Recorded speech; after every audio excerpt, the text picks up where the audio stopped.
А учащиеся из Жанаузена, Каракиянского, Мангистауского и Тюбкараганского районов Мангистауской области обучаются в ведущих колледжах и учебных заведениях страны благодаря социальной программе «Жархан Булашак». Гранты для молодежи региона выделили Казмунайгаз и Самрук-Казна-Траст. Теперь у них возможность появилась востребованную профессию получить.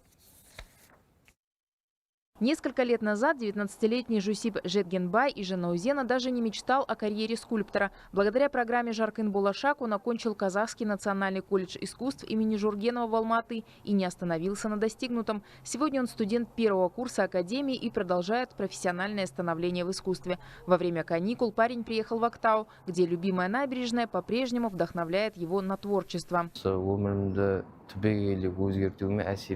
Я даже не представлял, что смогу учиться у известных скульпторов. Благодаря программе «Жархан Булашак» я попал в один из лучших колледжей страны. Мои учителя показали, что в искусстве важна не только техника, но и глубина идеи. Теперь, после обучения в академии, мечтаю открыть школу скульптуры.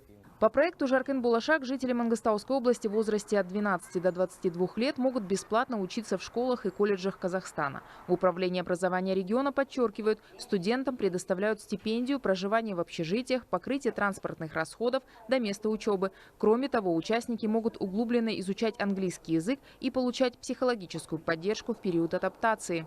На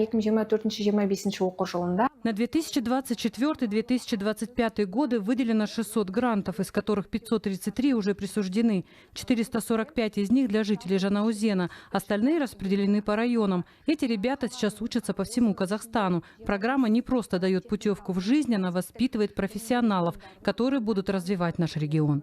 Сейчас по программе учатся 1150 молодых людей из Мангистауской области. Многие из них выбрали рабочие направления – электротехника и автоматизация, авиация и горнодобывающее дело. Тамара Степанова, Саламат Бекбаев, Мангистауская область, 24 КЗ.